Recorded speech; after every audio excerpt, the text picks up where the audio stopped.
Hello and welcome to the Public Health Spotlight podcast with me, Callum Gardner, the Director of Permanent Recruitment at Panoramic Associates.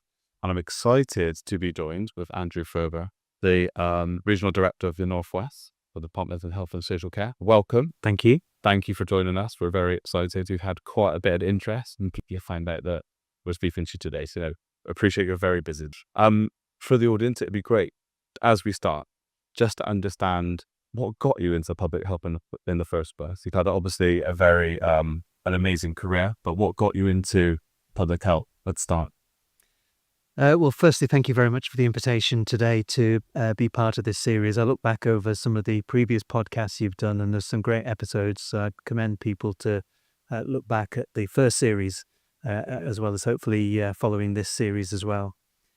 So I trained in medicine in Newcastle and did GP training in Northumberland, and always thought I'd end up in a clinical career. But I had an interest in international health and went to work in Nepal for a number of years. And it was there really where I had the light bulb moment around public health when I saw a young boy of the age of 8 or 9 that had spinal TB, very obvious symptoms and signs. And as we got to know the family a little bit, it became quite clear that the whole community, actually, the whole village that this boy had come from had been affected by TB. And we know that's an entirely preventable disease. That village was a couple of days' walk away from the hospital. It was an illiterate community. There were no local health services. There was no transport.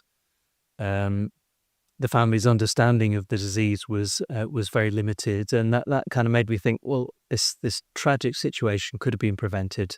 You know, we could have done things quite differently if we'd been health services in the area, if the family had a better income, better education, and that made me think, well, actually, there are different ways of practicing medicine, and that got me into public health, basically. Did you think about it before then, or was it genuinely you went to Nepal? That is when. No, but when I came back to the UK, I realised actually the same challenges exist in the UK as they exist in Nepal, and that in the northeast of England where I practiced, I was thinking of the poorest communities from a socioeconomic perspective also had the poorest health, and that many of the patients that I was seeing clinically in the northeast had health issues which were also entirely preventable. So the same principles applied, even though the context was quite different. Definitely. That's an amazing story. Very touching. And then when you came back, what was your entry point into public health? How did you get into it then? So you had the light bulb moment, and then what was sort of your route in? Well, it's slightly more complicated than I've just described, because I came back to the UK, finished off my GP training. Actually, having been out in Nepal, I had the opportunity to go back out and work there, this time in a community health and development job where I was training the government's primary health care workers in the district, also training village health workers. We ran a big maternal and child health clinic as well, which was a training base as well as being a place of service provision. That job came to an end. I came back and I did a master's in public health in Leeds, just to get a bit more of a theoretical understanding of what was involved in public health. And on the course at the time were people on the public health training program that were preparing for their Part A exam. So I kind of joined them in their preparation and ended up passing the Part A exam, Part 1 exam as it was called at the time. I was due to go back out to Nepal, which I did, this time working on HIV and TB issues, but came back and got a place on the public health training scheme in Yorkshire and the Humber, and that was the beginning really of my UK public health career. Amazing. And how was that first initial few years? I know we speak to a lot of people that get into public health. Those first few years are really finding your feet, understanding it a little bit more. How was it for you? It was a great privilege, to be honest. I think the public health training program has just so many opportunities, and anybody in the public health training program at the moment's in a very fortunate position, I think. And the advice I always give to them is absolutely make the most of it, because you won't have, there'll be different opportunities when you get into a consultant post, but they're not the same opportunities. You don't have the same freedom that you do when you're on the public health training program. And I was very lucky in the trainers that I had, gave me that freedom, gave me that opportunity. So I really enjoyed my time there and got a chance to explore different aspects of public health, health protection, NHS-related public health, health improvement, academic public health, and getting that breadth of experience during training, I think stood me well when I went into my first consultant job. Thank you. The roles that you've had very senior roles. You've obviously been a DPH, was it for over 11 or 12 years? And then obviously the regional director at the Northwest, which is amazing. How have those roles evolved over time? And sort of, how do you see them now at the moment? Fundamentally, I think the roles are the same because I think through the years, the function of being a director of public health, being responsible for a population and the health of that population, thinking about your patient as the population, is the same today as it was 50 years ago. It's just the context in which we now operate is very different. Obviously, in 2013 in England, Director of Public Health moved into local government, so is operating within a local government context. It's clearly different in different parts of the UK. That relationship with the NHS has changed over the years. Obviously, health protection is picked up by UK Health Security Agency now. So I think the organisational context in which we work has changed fundamentally, but the principles of the role remain the same. And I think that's important because I think, again, fundamentally, we're a technical specialty, and I think to be technically proficient remains as important now as it was 50 years ago. And how was your role as DPH for Wakefield? What were sort of the main challenges and priorities that you've faced? Wakefield was a great place to work, and I look back on that time very fondly indeed. And when I was appointed there, the Director of Public Health role was still in the NHS, so I was appointed to the Primary Care Trust. But actually my predecessors at Wakefield had established a very joint way of working with the local authorities. So the local authority sat on my interview panel when I was interviewed. From day one, I had staff in the local authority. I kind of joined some of the senior management meetings within the local authority. So when 1st of April 2013 came and we transferred across formally to the local authority, it didn't really feel any different to how it was in March, to be honest, which was great for the team, great for the work that you were doing. It was kind of very seamless, wasn't like that everywhere. So I was very fortunate to have that experience in Wakefield. One of the reasons I went to Wakefield was the kind of scale of the health challenge there. It's a former mining area, other disadvantaged communities, and it just felt from a public health professional point of view, it was just a great opportunity to go there and make a real difference. So when I arrived, smoking prevalence was really quite high. Smoking at time of delivery, smoking during pregnancy was quite high. And that was the leading cause of preventable ill health and inequalities. And probably two things I'm proud of from my time in Wakefield. One was the action we took on tobacco and seeing tobacco smoking reduce as a result of the work that we did there and the team did there. But the other thing that I'm proud of is the team that I built. And I think for a director of public health, any public health leader, really, it's a team sport. You're only as good as the team that you build around you. And I was very fortunate to work with some brilliant public health people in my team in Wakefield, and I'm sure that was the basis of being able to do what we did. And how did you build that team? A number of things, really. I think I tend to recruit on the basis of clearly people being technically competent and knowing what they're doing.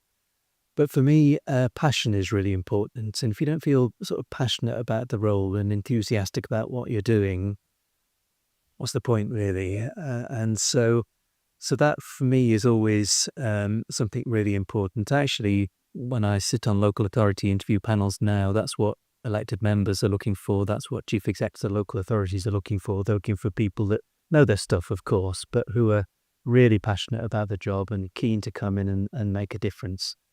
And so I appointed people with those sort of characteristics, really, but also spent quite a bit of time in team development, making sure that we worked together as a team, we understood one another, how we worked, our working preferences.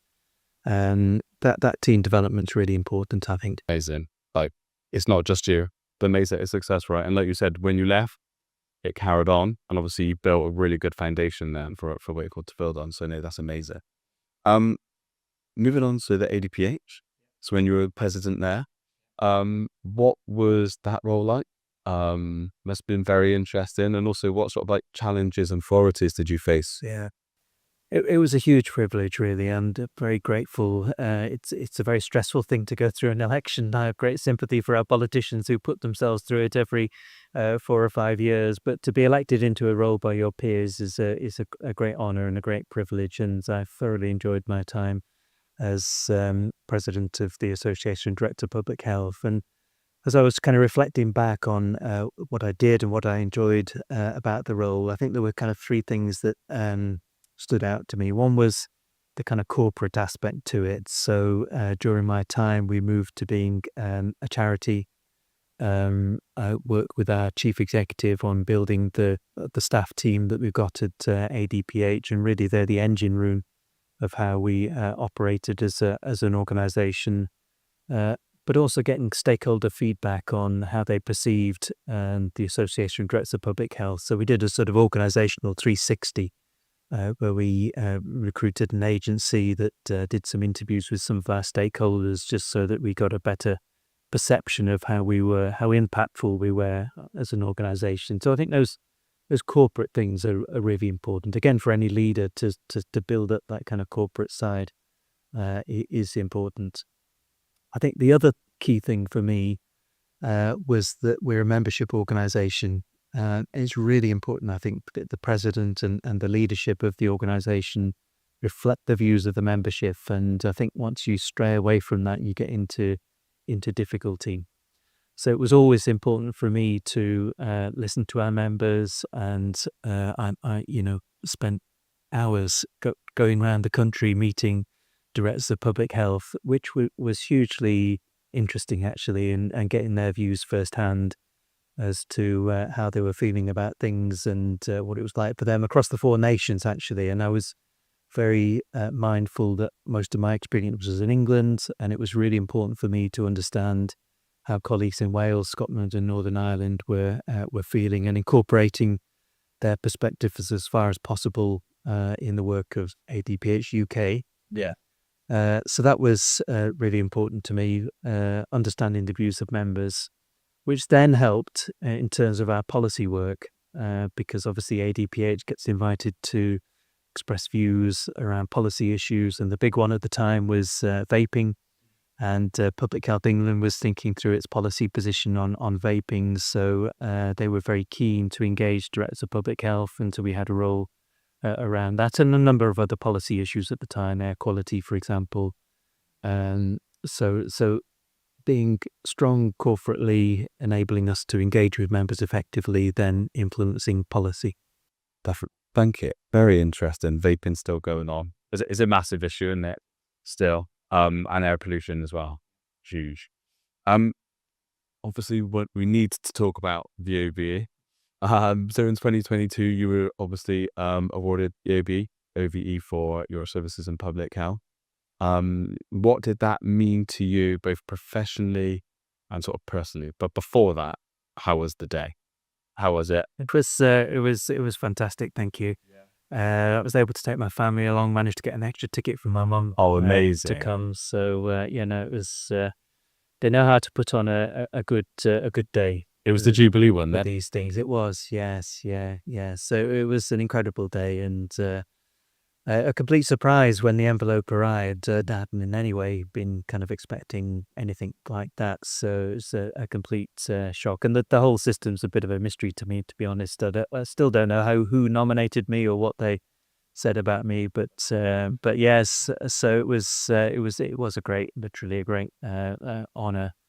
But for me, it really reflected the team that I had over the years, and I've mentioned before in the earlier answer how public health is a team sport. It's not an individual pursuit. So I very much took it as a reflection on the teamwork at ADPH and the staff team and the board we had there, my team in Wakefield and the previous jobs that I'd had are all part of the legacy that I've left behind.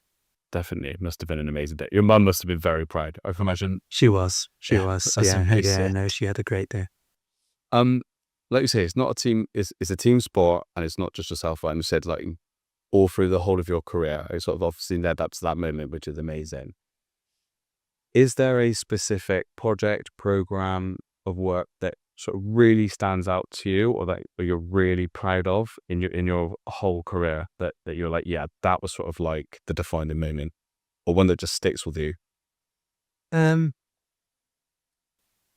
couple of things I mentioned, but before I mention, when I say team sport, it is a team sport, but the one time when you mustn't say it's a team sport is when you're in an interview. Too many people I see in interviews say, well, we did this, but that happened, the team delivered that. In an interview, it's really important that you make it clear what your contribution was to the delivery of a particular project. So an interview situation is the one time when you need to blow your own trumpet and make it clear your part in delivering whatever it was you're talking about. 100%. I think I might get you on the interview preparation with my candidates now, Sonus. But in terms of things that I feel proud of, but I think in terms of public health, there's rarely a kind of a single moment. The public health is a kind of long-term endeavor, and you see the fruits of your labors over a period of time. So the two things I would point to, one is the team building, which I've spoken about, so I won't kind of go on about that. But I'm still in touch with lots and lots of people I've worked with over the years, and that's fantastic. But I think the other thing that I'm proud of is where you make a measurable difference to public health. And there's two particular instances that I remember. One is breast screening rates when I was Director of Public Health in North Lincolnshire, which when I arrived were woeful. It was appalling, to be honest. And we took it to the board, and credit to the chief exec we had at the time. She agreed that this was, completely unacceptable, and that led to a program of action which significantly improved those breast screening rates within a fairly short period of time. What measures did you put in place for smoking prevalence?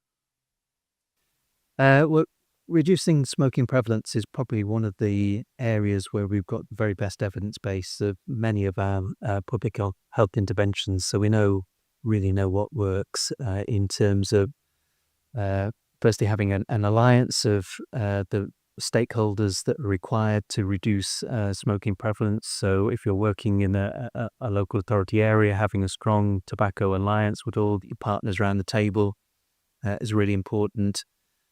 Having effective stop smoking services that are accessible to people, but you again performance manage to make sure that they're doing what they're supposed to do.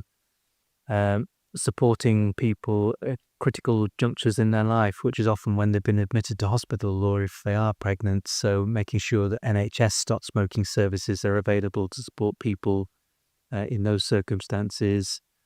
Working with trading standards around some of the enforcement work to make sure that illicit tobacco doesn't become a problem in the area. Obviously, we've got vaping now that needs to be, policy on that needs to be pitched just right within the local area as well. And media as well, because most people who quit smoking will never go to a stop smoking service. They'll quit of their own volition, but something needs to trigger that quit attempt, and that's often media campaigns and communication. So we know there's a package of measures that works, and the trick is getting them all in place over a sustained period of time. And that will deliver reduced smoking prevalence.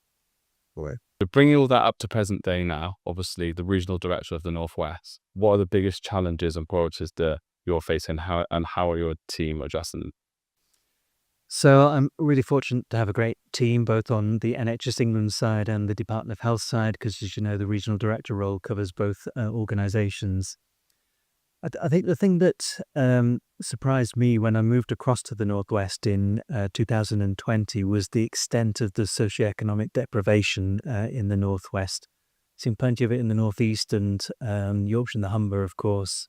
But in the Northwest, we have a swathe of population, millions of people literally between Merseyside, Greater Manchester, Eastern Lancashire, up the coast, places like Blackpool, coastal deprivation. So a lot of people living in very difficult circumstances, and that translates through to the health outcomes that we see in the Northwest. So we have the worst outcomes for cardiovascular disease, for example, one of our biggest killers compared to any other region in England. So significant health challenges, which is why I think it's important that we deliver the programs for which we're responsible really well. So on the Department of Health side, that's tobacco control and the investment that government's putting in to support that. It's drug and alcohol services. And again, the investment, making sure that that's realising the benefit that we need to see it deliver. And then the Start for Life programme, so things like the degree of family hubs, making sure that every child gets the best start in life. And then on the NHS England side, it's the NHS Prevention Programme, which picks up things like the Treating Tobacco Dependency Programme through NHS organisations, alcohol care teams, the Health Inequalities Programme, making sure that was equitable delivery of health services. And the other thing that I'm responsible for in the Northwest is the Greener NHS Programme, which is enabling the NHS to be the most sustainable from an environmental point of view, health system in the world, which I think is really exciting, and something actually which is really exciting to our Directors of Public Health, who are equally passionate about making sure that we do what we can to address the climate crisis. Thank you. And you mentioned around prevention, and when we're speaking to a lot of people in the public health community at the moment, the balance of prevention versus care is always thrown up in the air, and it's like, was very much reactive care, but want to focus a little bit more on prevention. How do you find balancing prevention and care? This is not a new story, I'm afraid. And people look back with rose-tinted spectacles and think somehow it was better when public health was in the NHS. That was not the case at all. The acute always trumps the prevention agenda, I'm afraid. We've got a 10-year plan coming out very soon. By the time people hear this, the plan will be out, and that will describe the shift to prevention that this government is very keen to see. And I think there's something working in public health about being opportunistic, and my sense that there is a real opportunity to make a shift to prevention as part of the 10-year plan. We've seen some of that through the tobacco and vapes bill, for example.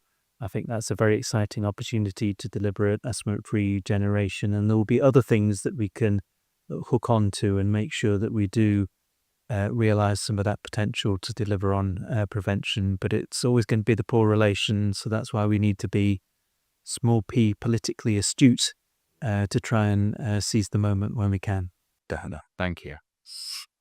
For junior or early public health professionals sort of in their career, like when you were sort of going into your consultant part of your career, what advice would you give those people into going into senior senior roles like you had gone into? Well, the first thing I'd say is congratulations for choosing such a great career. It is just a fantastic career. It served me well through my working life, and there are so many opportunities that you will have in your public health career. I'm a believer that people in senior roles do need a breadth of experience. So I think the more you can do during the course of your training and then during your public health career to get that breadth of experience, both in health improvement roles, in healthcare, NHS type roles, health protection, health intelligence. academic as well. It's more difficult now because the system, at least in England, is organised in a way that perhaps doesn't make that as easy as it was when it was part of a single organisation. And there are pros and cons to the organisational arrangements in which we find ourselves. But in terms of somebody looking to develop that experience, I think that's important if you're going to go on to be a DPH and in due course, a regional director. Final question. Yeah. If you could go back and give your younger self one bit of advice, what would it be and why? It's a great question. And I think my answer would be to be more confident.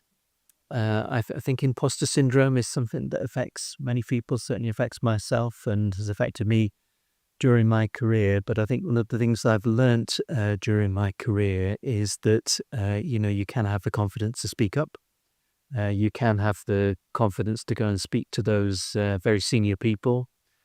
Public health is, in fact, a career where, of course, there's a kind of organisational hierarchy, but I've always found that people, even in the most senior positions, are always willing to have a chat and conversation about public health because it's a profession that's full of passionate people that want to do the right thing. Definitely. Deep and powerful. Love that. Thank you. Andrew, it's been an absolute pleasure. Thank you so much. Much appreciated. Thank you for joining the Public Health Spotlight podcast, episode 2. We look forward to seeing you soon.